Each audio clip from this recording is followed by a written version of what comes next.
الحمدللہ رب العالمین والصلاة والسلام علی سید الانبیاء والمرسلین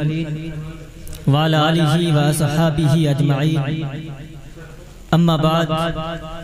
فاعوذ باللہ من الشیطان الرجیم بسم اللہ الرحمن الرحیم فقد قال اللہ تعالی فی القرآن المجید والفرقان الحمید انا اعطیناک الکوثر صدق اللہ مولانا العظیم وصدق رسولہ النبی الامین الکریم وقد صدقت انت یا سیدی یا سیدی یا سیدی یا مکی یا مدنی یا عربی یا قرشی یا ہاشمی ویا سیدنا یا سیدنا یا سیدنا یا حبیبنا یا طبیبنا یا حبیب المصطفیٰ صلی اللہ علیہ وسلم لی خمسة نطفی بها حر الوباء الحاطبہ المصطفیٰ والمرتضی وابناہما والفاطمہ غوث اعظم بمن بے سر و ساما مدد قبلہ دی مدد کعبہ ایما مدد تنم فرسودہ جا پارا زہجرہ یا رسول اللہ دلم پز مردہ آوارہ زیسیاں یا رسول اللہ تو سوے من گزر آری من مسکی زیناداری فدائے نقشن علینت کنم جا یا رسول اللہ تو بازوے شفاعت را کشائی بر گنہگاراں مکر محروم جامی را درہاں یا رسول اللہ سرور کہوں کی مالک و مولا کہوں تجھے باغ خلیل کا گل زیبا کہوں تجھے اللہ نے تیرے جسم منور کی تابشیں اے جان جا میں جان تجلا کہوں تجھے لیکن رضا نے ختم سخن اس پہ کر دیا خالق کا بندہ خلق کا آقا کہوں تجھے محترم احباب آئیے سب سے پہلے ہم اور آپ مل کر اپنی اور ساری کائنات کے مرکز عقیدت مقصد کائنات مقصود کائنات وجہ تخلیق کائنات مشکات نبوت کونین کی والی خسرو خوباں سیاح لا مکان ناجش ہر دو جہاں حضور اکرم صلی اللہ تعالی علیہ وسلم کی بارگاہ ناز میں درود پاک پڑھیں اللہم صلی علی سیدنا مولانا ملجانا محمد معدن الجود والکرم وعلى آلہ وبارک وسلم صلاۃ و سلام علیک سیدی یا رسول اللہ صلی اللہ تعالی علیہ وسلم محترم احباب جن لوگوں نے اس محفل پاک کو سجایا مولا کریم کی بارگاہ میں دعا ہے کہ اللہ تبارک و تعالی ان کی اس کاوش کو اس محنت کو قبول فرمائے اور ہماری اور آپ کی حاضری کو قبول فرمائے محترم احباب آنے والا مہینہ بڑا متبرک اور بابرکت مہینہ ہے اسی کے تعلق سے اور عظمت مصطفیٰ رفعت مصطفیٰ کے تعلق سے چند باتیں آپ سے کروں گا جس آئے مبارکہ کو سرنامہ سخن کی حیثیت سے تلاوت کرنے کا شرف حاصل کیا اس میں خلاق کائنات ارشاد فرماتا ہے انا اعطیناک الکوثر محبوب ہم نے آپ کو الکوثر عطا کیا الکوثر کا معنی کیا ہے کچھ ذہن اس طرف گئے ہیں کہ الکوثر کا معنی حوض کوثر ہے حضرت عبداللہ ابن عباس رضی اللہ تعالیٰ عنہ ارشاد فرماتے ہیں کہ کچھ لوگوں کے زوم کے مطابق الکوثر فقط حوض کوثر ہے لیکن الکوثر فقط حوض کوثر نہیں ہے اس سے مراد ہر خیر کا کل ہے ہر خیر کا کل امام مجاہد علیہ الرحمہ نے اس پر تفصیلی کلام کیا ہے امام مجاہد علیہ الرحمہ کون ہے وہ حضرت عبداللہ ابن عباس رضی اللہ تعالیٰ عنہ کے شاگرد ہیں حضرت عبداللہ ابن عباس رضی اللہ تعالیٰ عنہ نے براہ راست حضور اکرم صلی اللہ تعالیٰ علیہ وسلم سے علم تفسیر حاصل کیا پھر امام مجاہد کو علم تفسیر پڑھایا امام مجاہد نے 10 مرتبہ الحمد سے والناس تک علم تفسیر کو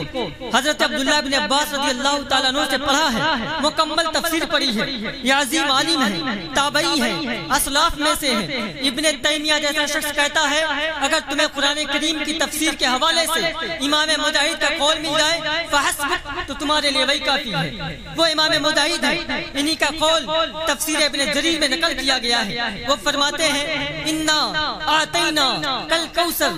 محبوب ہم نے آپ کو الکوثر عطا کیا الکوثر کا معنی کیا ہے فرمایا ای الخیر کلہ یعنی ہر خیر کا کل عطا فرمایا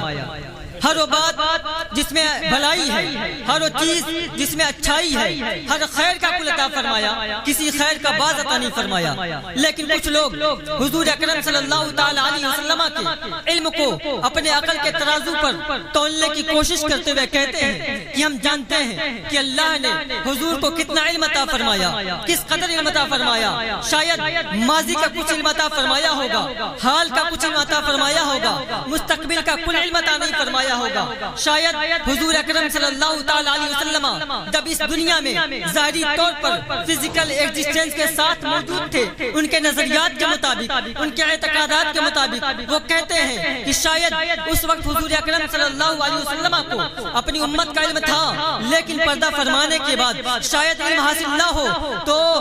اپنی عقل کے ترازو پر علم مصطفیٰ صلی اللہ علیہ وسلم کو تولنے کی کوشش کرنے والوں سے یہ پوچھنا چاہوں گا، کیا تم نے قرآن کو نہیں پڑھا؟ اللہ نے قرآن میں ارشاد فرمایا، انا اعطینا کل کوثر ای الخیر کلہ، محبوب ہم نے آپ کو الکوثر عطا کیا، یعنی ہر خیر کا کل عطا کیا۔ اب میں آپ سے پوچھنا چاہتا ہوں، آپ مجھے بتائیں علم میں خیر ہے یا جہالت میں خیر ہے؟ عالم ہونے میں خیر ہے یا جاہل ہونے میں؟ اللہ جل وعلا اگر کسی کو علم دے تو اس میں خیر ہے نا۔ اللہ جل وعلا عالم الغیب ہے، غیب کی خبر رکھتا ہے، تو اللہ کے پاس خیر ہے نا۔ جب اللہ کے پاس علم غیب ہے اور علم غیب خیر ہے، اللہ خود فرما رہا ہے، انا آتینا کل کوثر ای الخیر کلہ، محبوب ہم نے آپ کو الکوثر عطا کیا۔ الکوثر کا معنی کیا ہے؟ امام مجاہد فرماتے ہیں ہر خیر کا کل عطا فرمایا۔ جب آپ تسلیم کر چکے علم غیب خیر ہے تو ماننا پڑے گا اللہ نے محبوب کو بعض علوم غیبیات نہیں فرمایا، کل علوم غیبیات فرمایا۔ کتنا علم عطا فرمایا، کس قدر علم عطا فرمایا؟ فرمایا کہ وَعَلَّمَكَ مَا لَمْ تَكُنْ تَعْلَمْ وَكَانَ فَضْلُ اللَّهِ عَلَيْكَ عَظِيمًا۔ میرے پیارے، تیرے رب کا تجھ پر فضل عظیم ہوا، تیرے رب کا تجھ پر کرم عظیم ہوا، تیرے رب کی تجھ پر عنایت ہوئی۔ وہ کیا تھا کہ تیرے رب نے تجھے کائنات ذرے ذرے اور زمین کے چپے چپے کا علم عطا فرما دیا۔ سبحان اللہ، سبحان اللہ، زندہ باد، زندہ باد، زندہ باد، نعرہ تکبیر، نعرہ رسالت، عرس اعلی حضرت، مسلک اعلی حضرت، زندہ باد، زندہ باد، زندہ باد۔ بہت اچھا بھائی ثاقب بھائی، ہر شے کا علم عطا فرما دیا۔ اچھا اب ذہن میں ایک سوال پیدا ہوتا ہے، کچھ لوگوں نے، کچھ اہل سنت کہلوانے والوں نے، انہوں نے کہہ دیا کہ قرآن میں ہر شے کا علم نہیں ہے اور اس پر کافی کلام کیا۔ اب میں آپ سے پوچھنا چاہتا ہوں، آپ بتائیں قرآن خیر ہے یا نہیں؟ قرآن خیر ہی خیر ہے، قرآن تو کل خیر ہے۔ کچھ ماڈرن مائنڈز نے یہاں تک کہہ دیا کہ حضور اکرم صلی اللہ علیہ وسلم کو اللہ جل وعلا نے سائنسی علوم کا علم نہیں دیا۔ پھر یہی لوگ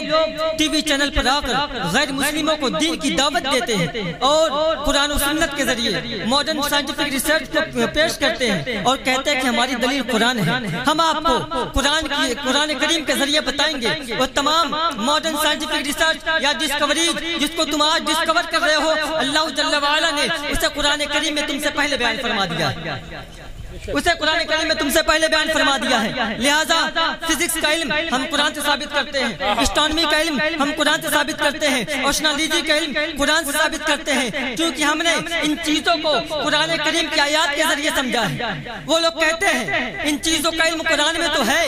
وہ کہتے ہیں زوالوجی کا علم قرآن میں تو ہے، ہم سمجھتے ہیں اور قرآن کی روشنی میں سمجھتے ہیں، لیکن حضور اکرم صلی اللہ علیہ وسلم کو ان چیزوں کا علم نہیں تھا۔ میں کہتا ہوں احکام شریعت بیان فرما دیے، فرائض و واجبات بیان فرما دیے، یہ کرنا اس کا حکم بیان فرما دیا، یہ نہیں کرنا اس کا حکم بیان فرما دیا، لیکن چونکہ حضور اکرم صلی اللہ تعالی علیہ وسلم کے دور میں آج سے 1400 سال پہلے یہ ماڈرن سائنٹیفک ٹیکنالوجی نہیں تھی، تو گویا کہ حضور اکرم صلی اللہ علیہ وسلم کو علم نہیں تھا۔ آج ہم فن تفسیر پڑھتے ہیں اور قرآن کریم کی آیات پڑھ کر ماڈرن سائنٹیفک ریسرچ کو پیش کرتے ہیں، گویا کہ حضور کو علم نہیں تھا، آج کے ملا کو اس کا علم ہے۔ میں آپ سے پوچھنا چاہتا ہوں، آپ مجھے بتائیں کہ امام مجاہد قرآن کو زیادہ سمجھتے ہیں یا دور حاضر کا ملا زیادہ سمجھتا ہے؟ امام مجاہد زیادہ سمجھتے ہیں۔ اور وہ خود فرما رہے ہیں انا آتینا کل کوثر ای الخیر کلہ، محبوب ہم نے آپ کو الکوثر عطا کیا، یعنی ہر خیر کا کل عطا کیا۔ جب آپ تسلیم کر چکے کہ قرآن خیر ہے تو ماننا پڑے گا اللہ نے حضور کو قرآن کا بعض علم عطا نہیں فرمایا، کل علم عطا فرمایا۔ یعنی اگر قرآن میں اسٹرانومی کا علم ہے تو حضور اسٹرانومی بھی جانتے ہیں، اگر قرآن میں فزکس کا علم ہے تو حضور فزکس بھی جانتے ہیں، اگر قرآن میں زوالوجی کا علم ہے تو حضور زوالوجی بھی جانتے ہیں، اگر قرآن میں ہائیڈرولوجی کا علم ہے تو حضور ہائیڈرولوجی بھی جانتے ہیں، اگر قرآن میں بٹنی کا علم ہے تو حضور بٹنی بھی جانتے ہیں، اگر قرآن میں بایولوجی کا علم ہے تو حضور بایولوجی بھی جانتے ہیں، اگر قرآن میں میڈیسن کا علم ہے تو حضور میڈیسن بھی جانتے ہیں۔ تم کہتے ہو حضور نہیں جانتے، میں کہتا ہوں انا آتینا الکوثر ای الخیر کلہ، محبوب ہم نے آپ کو الکوثر عطا کیا، یعنی ہر خیر کا کل عطا کیا۔ رب کعبہ کی قسم، جن سائنس کے حقائق تک تمہیں آج رسائی حاصل ہو رہی ہے، آج سے 1400 سال پہلے انہیں سائنٹیفک حقائق کو آمینہ کے لال نے مدینہ کی گلیوں میں اعلان فرما دیا تھا۔ زندہ باد زندہ باد زندہ باد زندہ باد، نعرہ تکبیر، ارے یار محبت سے بولو نعرہ تکبیر، نعرہ رسالت، مسلک اعلی حضرت، نعرہ حیدری۔ بہت خوب بھائی، واہ زندہ باد ثاقب بھائی۔ یہ دعویٰ کرنا کہ حضور نہیں جانتے سائنس کے حقائق کو، میں بتانا چاہتا ہوں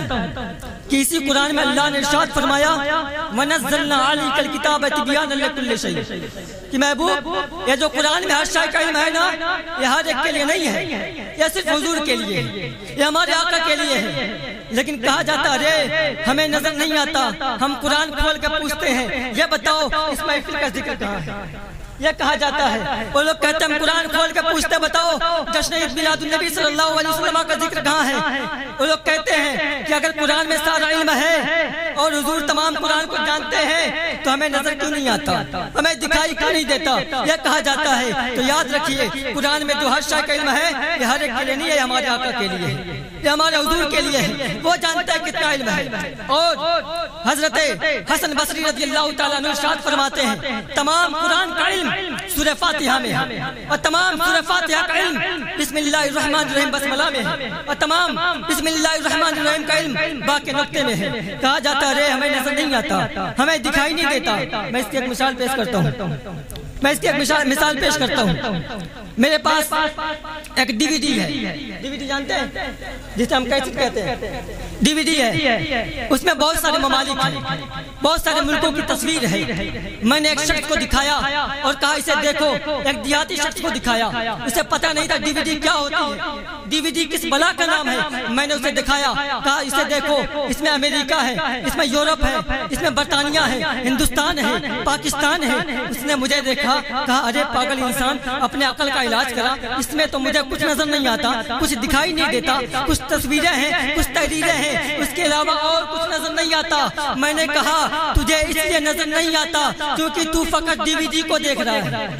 تو فقط ڈی وی ڈی کو دیکھ رہا ہے۔ اس ڈی وی ڈی کو ڈی وی ڈی پلیئر کے اندر ڈال، پھر اسکرین پہ دیکھ، تجھے امریکہ بھی نظر آ جائے گا، تجھے ہندوستان بھی نظر آ جائے گا، تجھے پاکستان بھی نظر آ جائے گا۔ اس نے کہا ڈی وی ڈی پلیئر کس بلا کا نام ہے؟ میں نے کہا تجھے پتا نہیں اس لیے نظر نہیں آتا۔ اسی طرح جب ایک جاہل ملا نے مجھ سے یہ کہا مجھے قرآن میں کچھ نظر نہیں آتا، میں نے کہا تجھے اس لیے نظر نہیں آتا کیونکہ تیرا تعلق آقا کے سینے سے نہیں ہے۔ اور اس قرآن کو سینے مصطفیٰ میں ڈال، پھر مشکات نبوت کی اسکرین پہ دیکھ، تجھے کائنات کا ذرہ ذرہ نظر آ جائے گا،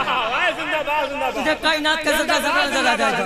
اب جسے صوفیہ سے تعلق نہ ہو، صوفیہ کی بارگاہ میں، اولیاء کی بارگاہ میں جانے کی سعادت حاصل نہ ہو، وہ کیا جانے کتابوں میں کیا ہے؟ کہتے ہیں ہم کتابوں کے کیڑے ہیں۔ میں کہتا ہوں کتابوں کا علم حاصل کرنے کے لیے پہلے اولیاء کی بارگاہ میں زانوِ تلمس طے کرو، پھر دیکھو کیا ملتا ہے۔ قدر کیا ان کو چھلکتے ہوئے پیمانوں کی بھیک دی جن کو میسر نہیں میخانوں کی، اور جنہیں میخانوں کی بھیک مل جاتی ہے انہیں کیا ملتا ہے؟ نگاہیں مست ملائی تو میں پلا کے اٹھے، جہاں وہ بیٹھ گئے میں کتاب بنا کے اٹھے۔ محترم احباب، انہی چند کلمات کے ساتھ میں گفتگو ختم کرتا ہوں۔ مولا کریم کی بارگاہ میں دعا ہے کہ اگر مجھ سے کوئی غلطی کوتاہی ہو گئی ہو، مولا کریم اپنے حبیب کے صدقے من سے معاف فرمائے۔